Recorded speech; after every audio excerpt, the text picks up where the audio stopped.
বিসমিল্লাহির রহমানির রহিম। আজকে আপনাদের সম্মুখে একটি গুনাহ নিয়ে আলোচনা করব, যা সমাজে ব্যাপকভাবে ছড়িয়ে পড়েছে, ভয়াবহ রূপ ধারণ করেছে। সে গুনাহটি হলো জিনা, ব্যভিচার। জিনা একটি মারাত্মক কবিরা গুনাহ। ইসলামে যে সমস্ত গুনাহের কারণে শাস্তি নির্ধারণ করা হয়েছে, তার মধ্যে জিনা একটি। বিবাহিত হলে তাকে রজম এবং অবিবাহিত হলে 100 বেত্রাঘাত।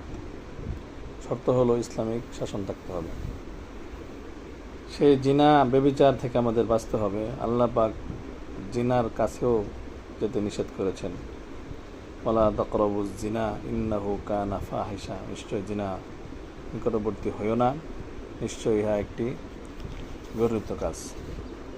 তাই আমাদের জিনা থেকে বাঁচতে হবে। জিনা ব্যভিচার কেন এত গুনাহ, এত কঠিন গুনাহ কেন? তার কয়েকটি কারণ আছে। 1 নম্বর কারণ হলো পরিবার ও সমাজে ফিতনা ছড়ায়। জিনার কারণে পরিবার এবং সমাজে ফিতনা ছড়ায়। 2 নম্বর কারণ হলো সন্তানের পিতৃত্ব নিয়ে সন্দেহ সৃষ্টি হয়।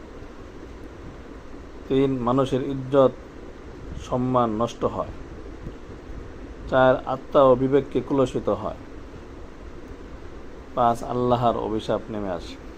5টি কারণ জিনা ব্যভিচার কঠিন, কেন এত কঠিন গুনাহ এবং এর থেকে বাঁচবো কীভাবে, এর থেকে বাঁচার উপায় আছে। একটা হলো দৃষ্টিকে হেফাজত করতে হবে। সর্বপ্রথম দৃষ্টি হেফাজত থাকলে লজ্জাস্থান হেফাজত থাকবে। 2 পর্দা পালন করতে হবে। 3 ভালো বন্ধু নির্বাচন করতে হবে। ভালো বন্ধু নির্বাচন করলে আপনি ভালো থাকতে পারবেন, খারাপ বন্ধু হলে আপনি খারাপ হয়ে যাবেন। বেশি বেশি ইবাদত এবং কোরআন তেলাওয়াত করতে হবে এবং বিয়েকে সহজ করতে হবে।